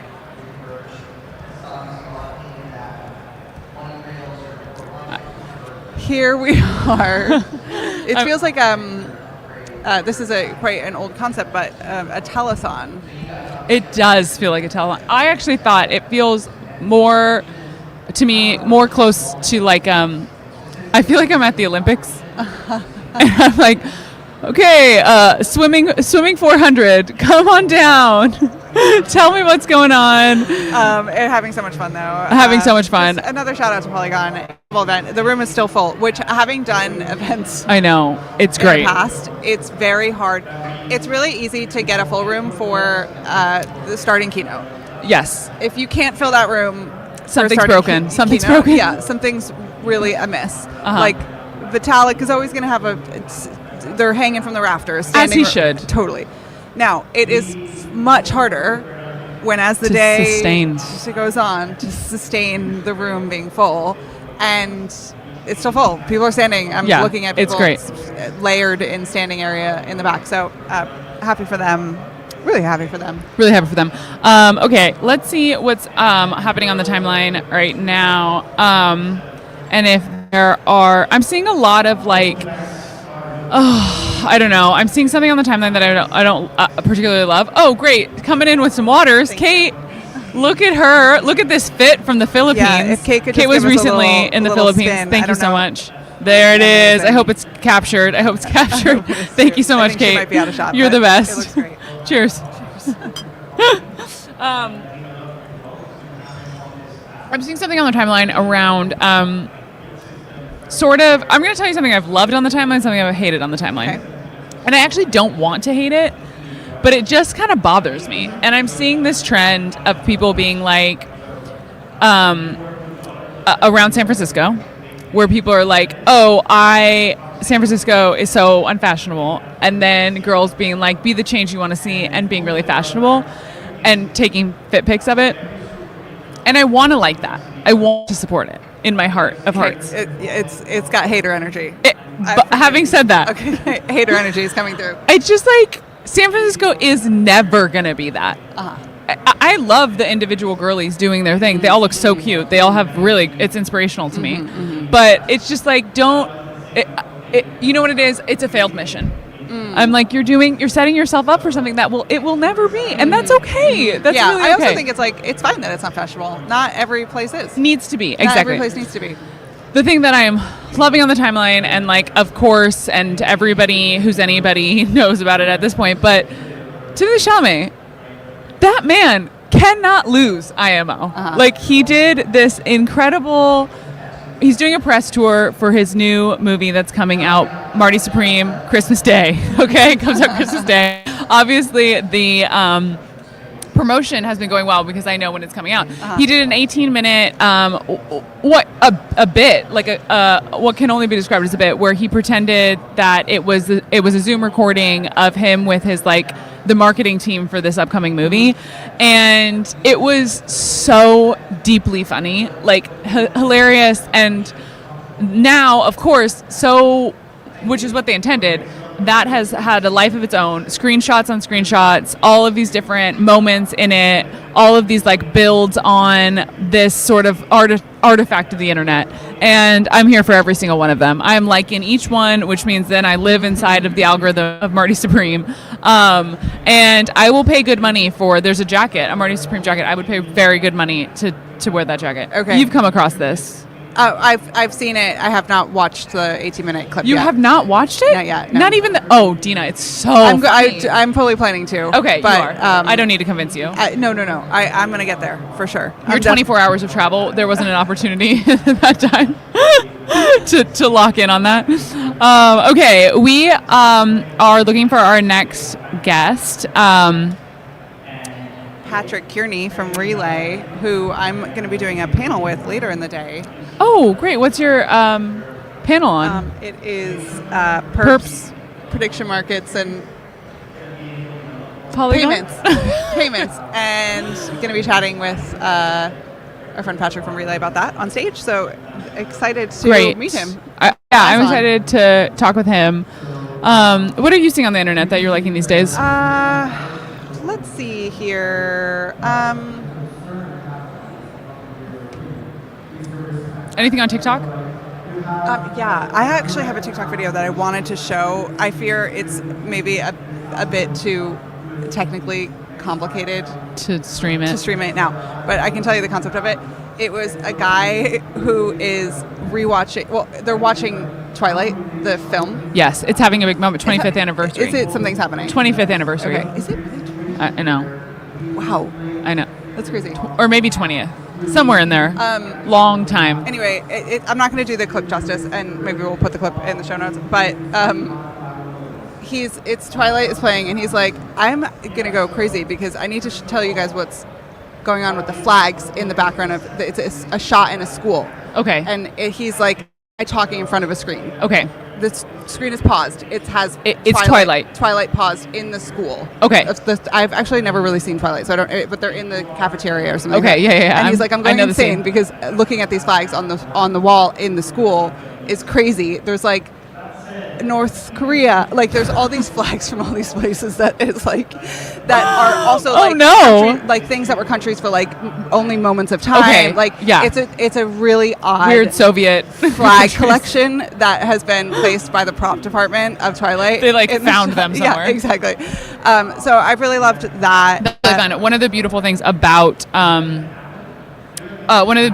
Twilight is that it was so extremely low budget that there are some wonderful moments like that because it was a 19-year-old girl who was they need flags and she went to the dollar store. Totally. And that's also my experience of watching Friday Night Lights. Yes. Where the many department of Friday Night Lights, there's one really low budget, and one example of that is I was watching it and there's someone who's handing someone else a drink and there's a whole lime in the drink. It wasn't even cut up. They just hand it in. Wait, that's not low budget. That's just I don't even know lazy. What that is. Someone lazy. It's just yeah. Oh my gosh, that's funny. Okay. Oh, our next guest is here. They're gonna come on up right now. Patrick Kearney from Relay coming down. Great to see. What's up? How you doing? How's it going? Hi, I'm Natasha. Nice to meet you. Dina. Come on down. These are going to be for you. And then you're going to want to hold this quite close to your mouth. There you go. Patrick Kearney from Relay. Head of Growth and Marketing. Is that right? Head of Growth and Marketing, I think, is the official LinkedIn title, but it's really just, anything that kind of, the day brings. Great. Anything and everything. Okay, I want to tell you how I use Relay, and then you can tell me how it's correct or incorrect and what more it encompasses. Does that sound fair? That sounds great. Okay, great. Okay, so I have USDC on ETH in my wallet. I need that to be hype. I go to you guys. You swap it, and then it's in my wallet. Yeah. Is that correct? Yeah, and then, I mean, depending on what you're trying to do, if you're trying to trade perps, go to, app.hyperliquid.xyz, probably enable a VPN depending on where you are. And then, straight away, spot, whatever you kind of want to do on the app itself is going to take place directly into Hyperliquid. We just are really the rails to get you there. Nice. And so I can really just think of you as that bridging, swapping rails. Yeah, I honestly think that the best way to, at least I have found to explain it to people, is we kind of started out with cross-chain execution, and we were going to help Zora basically do cross-chain, buys of NFTs and things of that nature.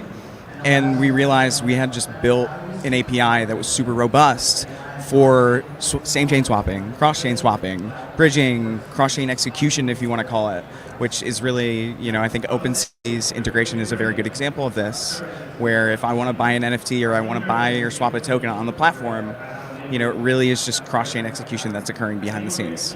And we then, built the front-end app to really showcase, I think, the power of that and, how kind of quickly you can go multi-chain, if you will. Yeah. Okay, you're doing the Lord's work because no one, and I mean no one, wants to deal with the cross-chain Issues and who's talking to who and who isn't talking to you. And so I mean that genuinely. Like, it's not just a shill. Like, I feel grateful to people like you who are abstracting. I mean, there's the app, and that's something that I do as a user, but I understand that there's like other abstraction that you guys do behind the scenes. That's just, really appreciate it. Thank you.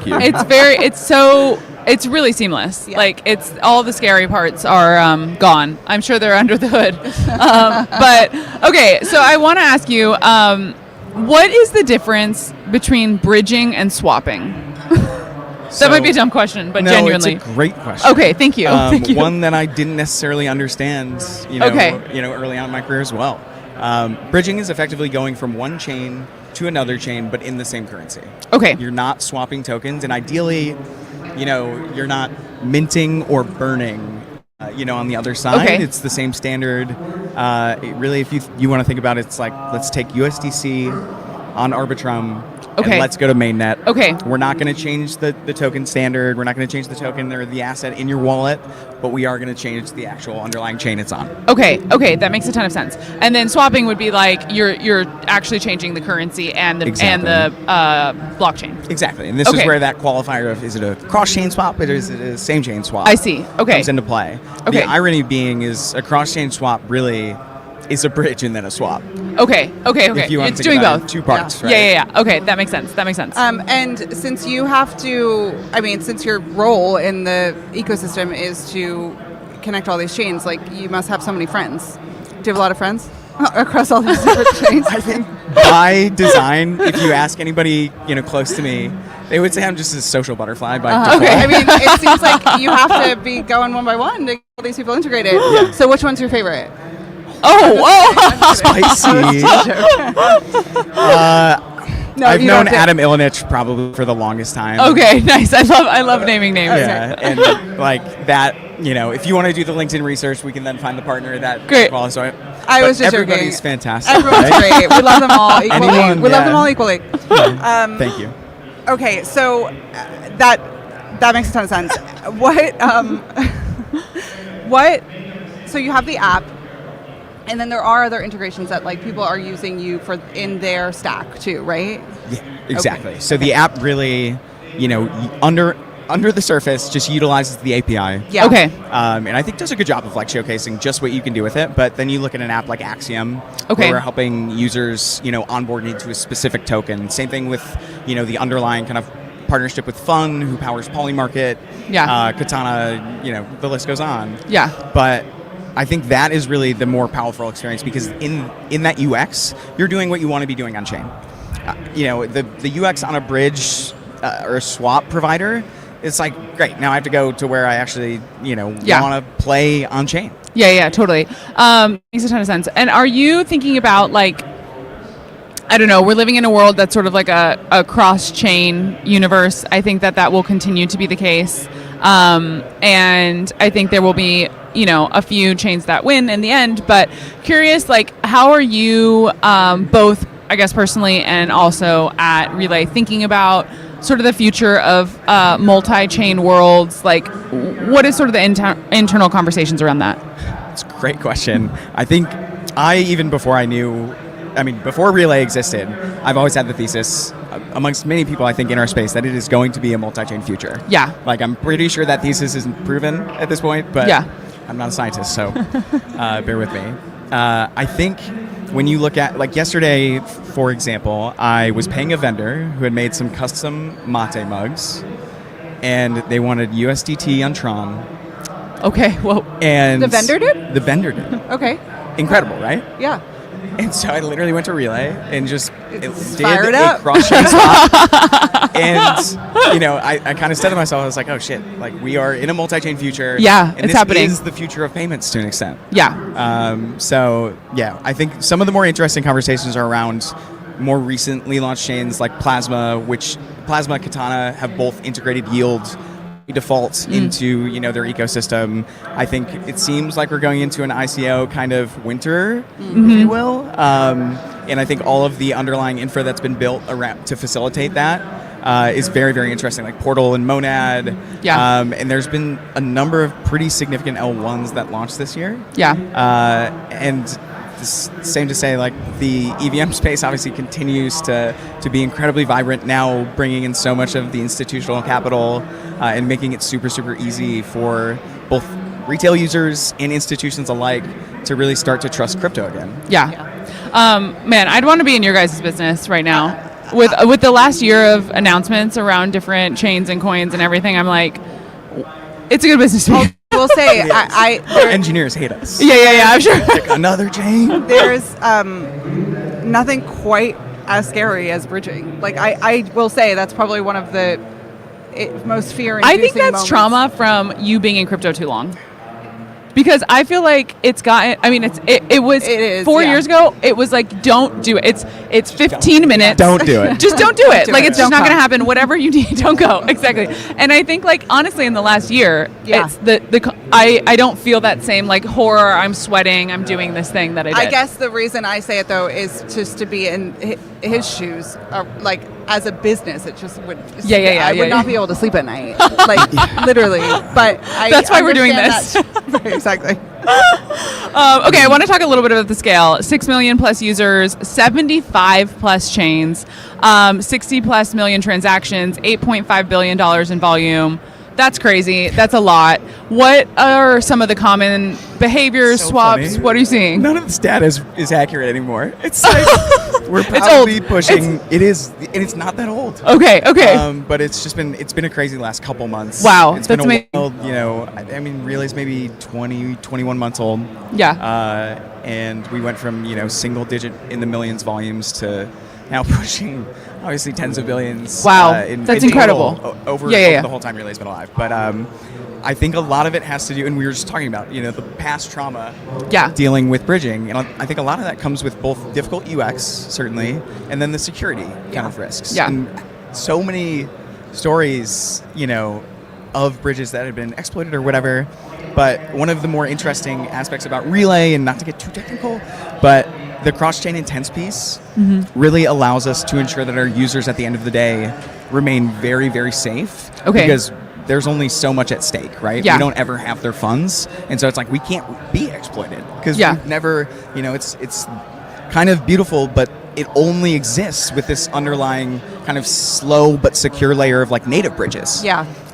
Anyways, I digress. interesting. So what do you see swap most often?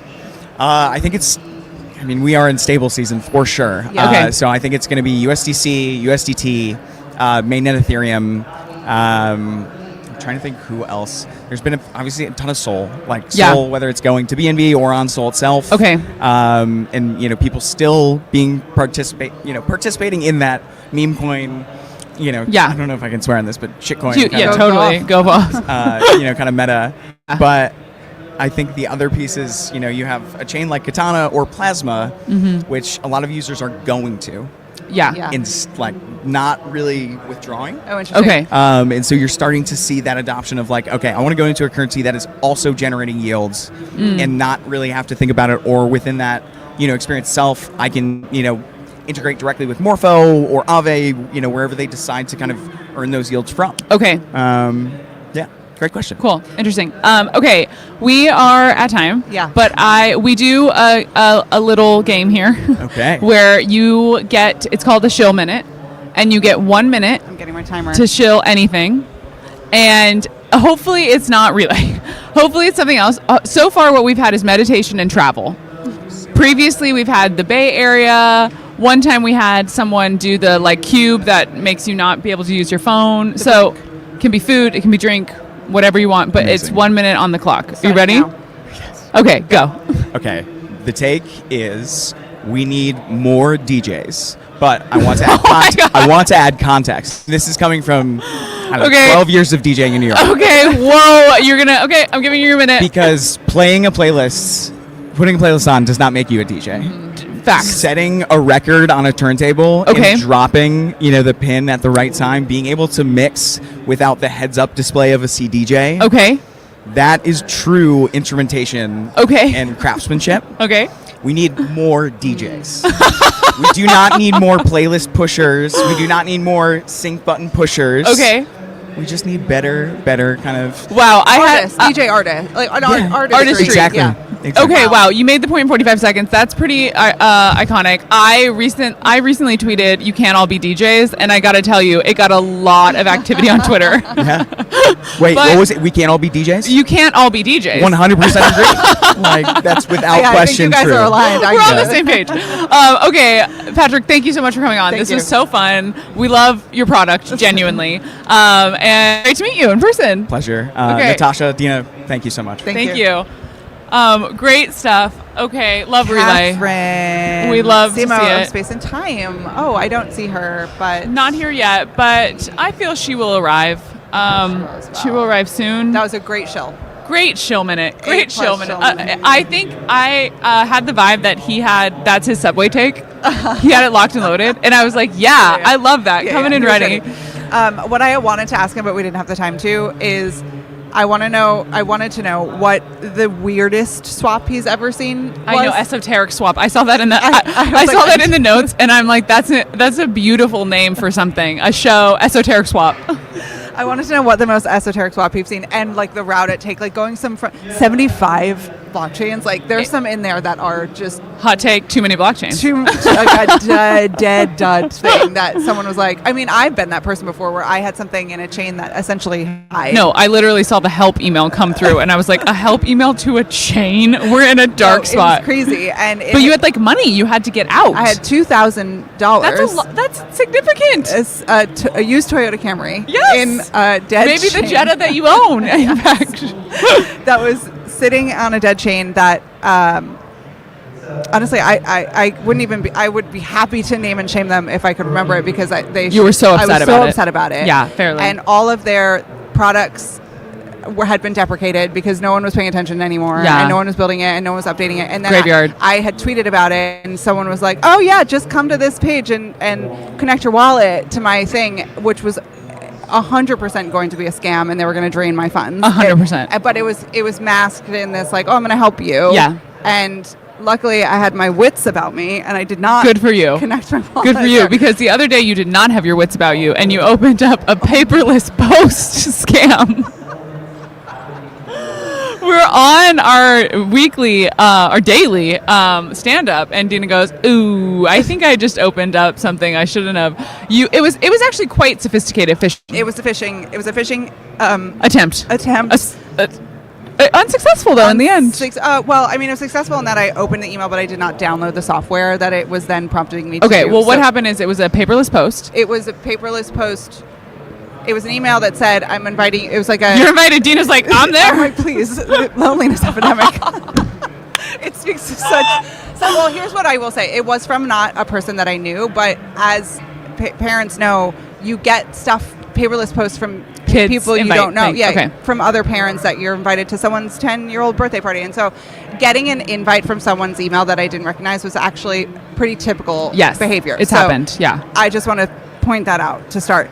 But yes, I opened it. It was a paperless post graphic that was embedded in the email. It says, click here, well, paperless post user flow. You have to click it. I've been there, and yeah. you've gotta go. And as soon as I clicked it, it's downloaded. It A download yeah. is so and scary. I was like, okay. Anyway, what people need to know is what you do in that case scenario is you move it to trash, empty trash, reboot your computer. I didn't reboot, but You didn't? I didn't reboot, but I did put it in the trash. And I did empty the trash. I did not download the software, and then I downloaded. And then you threw your computer in the trash. Well, no. Then I downloaded another thing which was recommended. I now I'm starting to question all my decisions. But 100%. It was something that was like going to scan my computer to see if there was any issues on it. Anyway, And that drained your wallet. Oh my gosh, I'm joking. Anyway, that's where we're at. I don't see Catherine. I don't see Catherine. Yet, but that's okay. Giorgio? Grigore Rusu from Pi Wow, I Squared. can't read. Okay, from Pi Squared, it will be here momentarily. I would love to do like a little lipstick refresh. Oh, a little bio break. Yeah, like a little, just a 5 second, 5 minute. 5 minutes. I'm gonna need your compact, your MAC cosmetic compact. So we can just chat. I don't know. That's what a live stream is, I think. I think it is too. Get in my. I don't know where it is, so I think it's right there. We could do actually a little shill for our cosmetic bags. I recently went to a wonderful event where they gave out Charlotte Tilbury lipstick as like a parting gift. Charlotte Tilbury, like $40, I think, a pop. And hi, we're taking a little reapplication. No problem. Okay. Okay.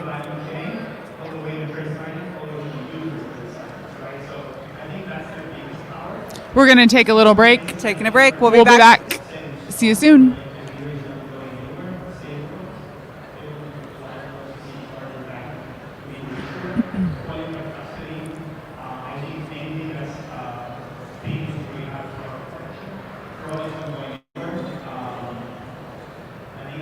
I think we might still be on, just so you know.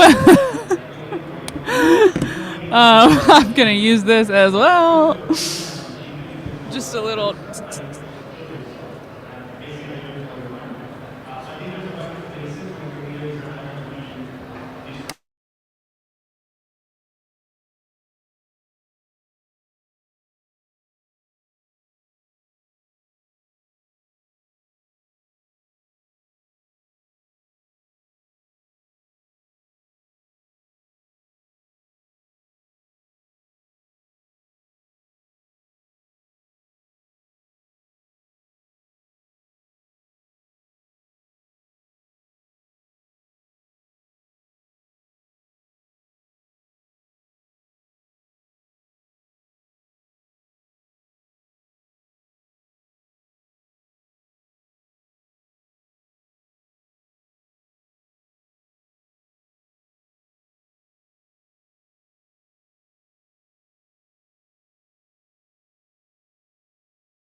party.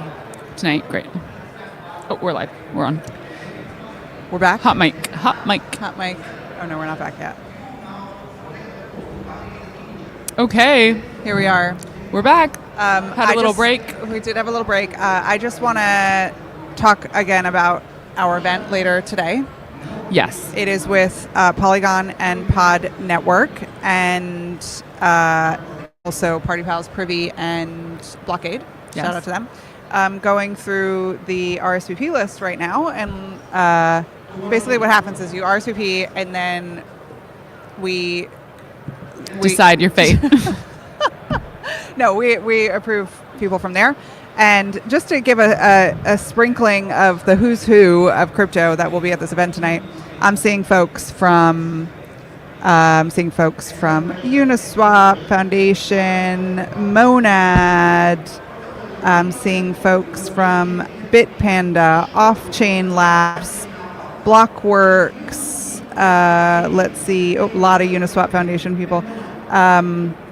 Just it always ends up being all the people that you need to run into. A lot of people. I will say, I had a little funny moment last night. That was really nice. Barachain, yeah. Wonderful moment. I had reached my limit of socializing Yeah, nice. and bailed on a dinner. I just couldn't. And I was walking home, and I was like, I'd love to get a little sausage snack before bed, as one does in Argentina. And I stopped into this place that's like, I had pinned, that's a really local spot, like a local sausage sandwich spot, I guess. And anyway, I go in, I'm waiting, I order, and then I'm waiting. The tiempo tranquilo. I don't know which one, but wow, slow. And that's fine. And I was kind of waiting there and standing there. A very nice man comes up to me, taps me on the shoulder, and he's like, "Are you from Boys Club?" And I was like, "Oh, yeah." And he tells me that he listens to the live stream, which is really nice So kind. and so kind. And he was really complimentary and talked about how we do a great job of breaking down very complex things. And that was such a lovely thing to say. And then we finished up talking, chatting, and he was like, also, can I get off the wait list tomorrow? And I was like, totally. Wait, did we get him off? I the did. list? I got him off. Oh, I got him okay. off. So anyway, DM us and we'll do our best. Yeah, if you're waiting to get approved, actually, here you go. Drop a little hello in the chat In the here, chat. or drop a comment in the thread that has this live stream on it if you're still waiting to get approved for the party tonight, and I'm gonna approve you. So that's your way in. Okay, we've got. Let's go. We're Let's good to go. do it. Yeah. Okay, we have Grigore Rosu from Pi Squared coming to join us here. How's it going? Okay, these are going to be for you.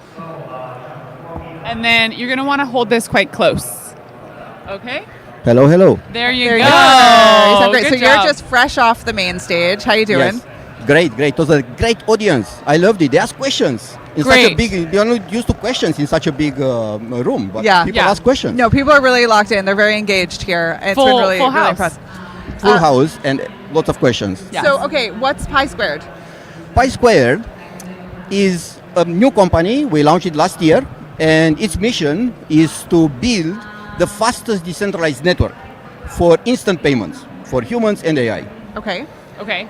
And what differentiates what you're building across other blockchains and protocols that are doing similar work? Great question. We are not a blockchain. Great. That helps. So we are a massively parallel network where all the transactions are being validated, finalized, and settled independently and in parallel. Okay. And this brings unlimited scalability. So these scalability limits of blockchains, they are passed. Okay. So you're not a blockchain. Not a blockchain. Parallel network is what Yes, you call exactly. it. For us, a blockchain is a smart contract. If you need a total order, implement it yourself. Okay. And what secures your network then? The network is massively decentralized. Okay. Okay, and in order for a transaction to be validated, you need a quorum. a validator. So you still need a quorum. You still have the same security guarantees as in proof of stake blockchains, 2/3 plus 1. Need to be truthful for the everything that you any transaction that you submit, you sign. So it's the same private key, public key mechanisms. The same cryptography. The only thing that we eliminate from the picture is the total order on transactions, the chain property that we see in blockchains. And because of that, we don't need block seeder. So we don't have blocks. No blocks, no chain. Okay. Okay. And what? So you said you started this a year ago. What was the motivation to start this? So the name pi squared comes from proof of proof. We developed a universal verifiable computing framework where you can take everything that is true, a computation, for example, in any programming language, or a mathematical result, anything that comes with a proof, and then we verify the proof and generate a cryptographic proof out of it. So we do ZK proofs of mathematical proofs. So this is proof of proof. It's the ultimate argument for correctness. And then we had all these amazing results with proofs that had to be settled. And we realized that ZK is not a problem. Many people think that, well, ZK is slow. ZK is the problem. It's great, but it's slow. Mathematical rigor, but it's slow. First of all, I'm not sure about the mathematical rigor either, but definitely it's slow. But that's not even the big problem. The big problem is that in the end, all the claims that are proved with ZK proofs need to be settled. And we implemented our first version of the network as a layer 2. Okay. And it was dead slow. We didn't even reach 100,000 DPS. And we want to have unlimited cap. And I said, why should we order payments in particular? If I pay you and you pay her, then why should we have a blockchain decide an order that my transaction first and yours second, or the other way around? Let all validators validate in whatever order they want. And that frees them from communication and makes it super fast.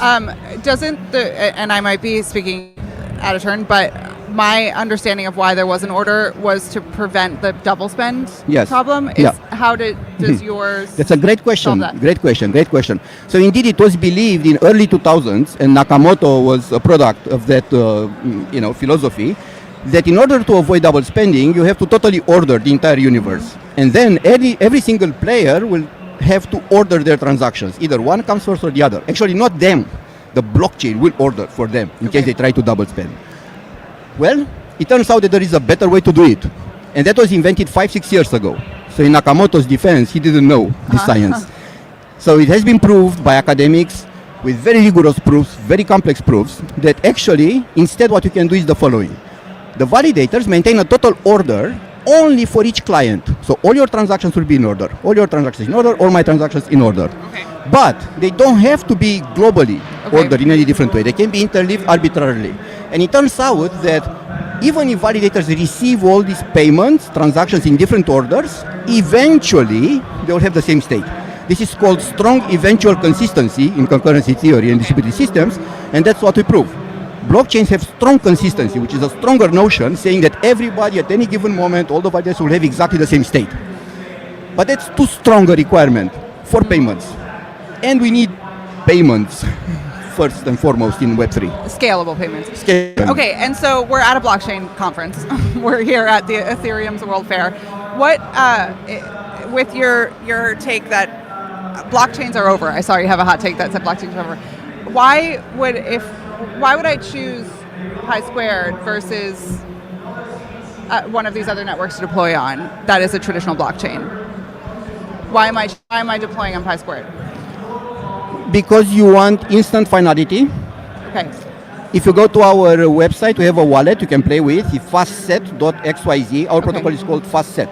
Okay. And you'll see that it is instant. Every transaction you make is instant. And then you look how many transactions are going on, and you see 100,000 plus at the same time. Okay. Everything instant. The same security, the same decentralization, actually even more decentralized. The code is simpler. Actually, the validator code is simpler. We can have multiple clients. We'll have more diversification than blockchains. And also scalability. That's why. Okay, can you bring to life who are a few people that you're working with that are using Pi Squared? What are they using your product for? Like, how does it look like for them? Right. So first of all, we are very new. We started last year. We don't have a lot of clients. We only have like 30 MOUs signed with different partners. But we believe that the most important use case is AI agentic payments. Okay. Because unlike humans, AI agents are not patient. They do not want to wait 5 seconds for a transaction. They do not want to wait 1 second for a transaction. They do not want to wait 400 milliseconds for a transaction. They want everything to be instant and super cheap.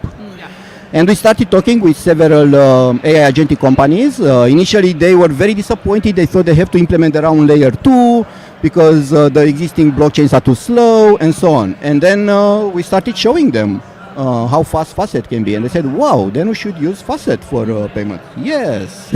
So we believe AI agents will be our first major use case. But with the US Genius Act, there will be a lot of pressure on Web3 for transaction volume as well from humans and banks and stablecoin issuers and real world asset issuers. And all this together will, I think, make blockchains. Absolutely.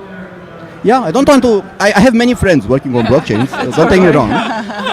And actually, even investors, they often ask me, do you want to come up with a better layer 1 than Monad and Mega ETH and so on? And I think no. I think these are amazing technologies. They push the blockchain technology to its limit. So these are pieces of art, literally, in the blockchain space. Yeah. But we think that we have to go beyond blockchain at this point if we want to go to the next level of scalability. Yeah. And what types of, and so you're here at Devconnect, who are you looking to connect with? Is it builders to deploy on your network or enterprises to leverage your network in some way? Like, I'm curious what your goals are from being at a conference like this. Well, all the above, plus I have lots of friends. I've been in the blockchain space since 2016. And I've been to many of these conferences. I know lots of people. They consider me crazy a little bit, by saying all these things. But I have proofs. So and do they feel science is on my side. do the folks at blockchains, like, do they feel threatened by what you've built, or do they feel like it could be additive to their stack?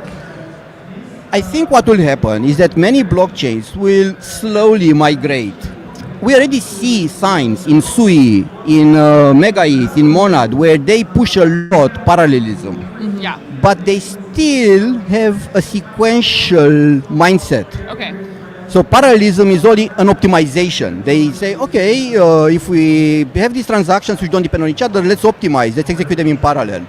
But the overall semantics of the whole blockchain is still a sequential order, and that simply slows us down. Actually, Mega ETH, I would say, is probably the best blockchain technology around at this point. And I'm proud to say that the founder of Mega ETH was my student for 7 years. Wow. And and he also worked in our company, runtime verification. He's amazing, and I know the quality of the project. It's just amazing.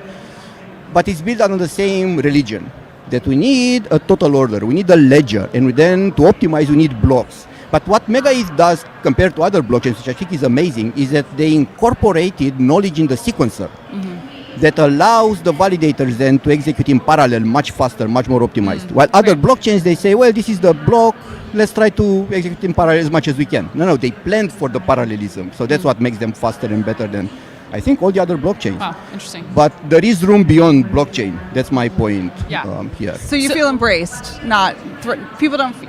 You don't get the sense that people feel threatened by you. You get the sense that they're embracing what you built. I believe so. I firmly believe science. I believe in science, and science supports it. Yeah. So for you, over the next 12 to 18 months, what are the most important metrics that you want to hit? So first, we don't even have a testnet. We have a devnet yet. Okay. So we want to launch the testnet by the end of this year. Then by Q2 This year? Yeah, this year. Okay. By Q2 next year, we want to TGE and then also launch our mainnet. Okay.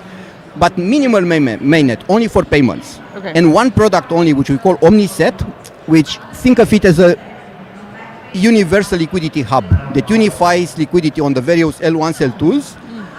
So we are not exclusive, or we do not exclude blockchains. On the contrary, actually, with this OmniSet product, we link our Facet network with all the other blockchains. Think of it like a wormhole, where instead of the guardians, we have our own decentralized network, which may contain millions of nodes. Okay. And they see what happens on every chain. And because we prove everything that happens on every chain, even on Mega ETH, we have a partnership with Mega ETH, and everything Mega ETH does at this amazing speed of 10 milliseconds per block, we prove everything and settle it also on Facet. And then the result of this settlement is that Mega ETH did whatever it did correctly. And now Mega ETH can claim, and they are still thinking about it, they can claim nearly instant finality. Okay. in spite of the huge performance, they can also have near instant finality, thanks to the technology that. So it's complementary. It's very Okay. complementary, very complementary. And I think there will be a migration where, so take your car. You know, when you migrate from a gasoline car to an electric car, that's an easy migration, right? It's not like the end of the world. No, you don't change anything. You still go from point A to point B with your car. Still you, still the same thinking, as you drive. Exactly the same will happen here. Users don't care if there is a total order or not under the hood. They just want it work. And I think blockchains will migrate slowly in that direction. And similar to electric cars, is the idea also that like you can be an electric car that takes gas? Similar, could it be a blockchain that's using a traditional sequencing and using you guys as well? Yes. Actually, even on our chain, you can write smart contracts that implement sequencing. Okay. So for some applications like Uniswap, you need sequencing. Trading, that's sequencing by design. Then those can implement sequencing themselves. Our philosophy is that everything is parallel, same like the universe. And if you need sequentiality, implement it yourself. I love it. I Wow, love it too. totally different vibe. Okay, we're at time, but we do this one game with our guests where you get 1 minute to shill anything, but hopefully it's not your product. So far, we've had meditation, travel, DJs, and so it's 1 minute on the clock. It can be an app, it can be a type of food, it can be anything. Do you have something in mind? No, I don't have anything in mind. Okay. You took me by surprise. No worries. Where are you from originally? Romania. Romania. Do you show Romania? Yeah. Yeah, In Romania, okay. Tell us about Romania. Great. Well, in Romania, we make our own alcohol. Okay, wait, start the time. Okay, you make your own alcohol. What else? Yeah, in Romania, we make our own alcohol. Like dancing a lot. Great. We like. Those are a good combination. Alcohol and dancing. Yes, they reinforce each other. Right.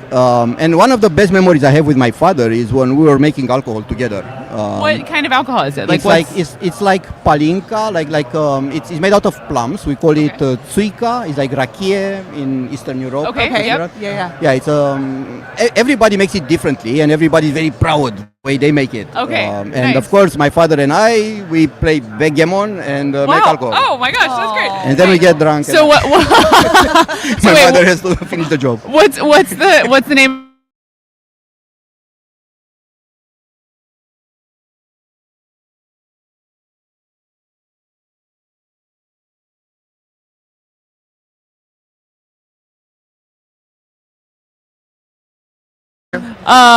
That was so fun. What a lovely guy.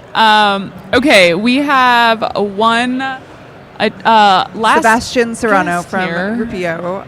I wonder think if Sebastian is here. around. Let's take a look, see. If not, he said it's like a kir. It's like a kirsch. A kirsch. A kirsch. Have you ever had kirsch? No, I'm gonna look it up right now. Kirsch is like a vodka adjacent. Oh, I don't know why I'm shilling kirsch, but it's very common. I do a really fun New Year's tradition. Okay. Sorry, hold on. Let me just move this. A New Year's tradition where I make cheese fondue and get a bunch of friends together. And Not me, but we'll, that's okay. we'll do it this year. I'll come to Nashville. I make homemade cheese fondue.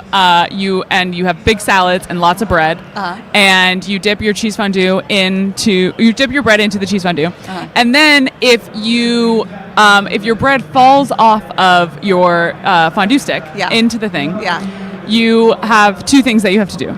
You have to kiss the person. And you have to take a shot of kirsch. The whole table has to take a shot of kirsch. So it's so fun, and by the end, you are so fucked up because you've just been like, and you have to be really strategic about where you sit. Totally. Yeah. Wow, that's way racier than I ever thought your party's got. So I mean, it's not like we're making out. It's like a kiss on the cheek, okay? Got it. But it's fun. a clear liquor. It's a clear liquor. It is something you take and think that's medicinal. Yeah. Okay. Like I was thinking it was like a purple. No, it's not. Kir, like a kir. Oh, maybe. I was thinking it was adjacent to kirsch. Okay. But maybe it is a dark liquor, and I'm wrong. Yeah, well. We'll have to ask it. We'll have to go to Romania and check it out. Yeah. Lovely guy. That was fun.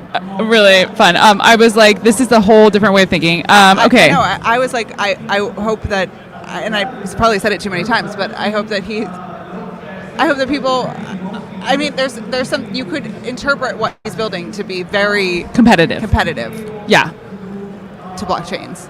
And But I think he got to that in the end that it wasn't, and I think that there's a complementary experience of. Oh, I think we've got Sebastian here. great. Yeah, complementary to other blockchains. The analogy of a electric car was Yeah. really helpful for me. I was like, wow, he should lead with that. This is a note for next time. A note for next time. Okay.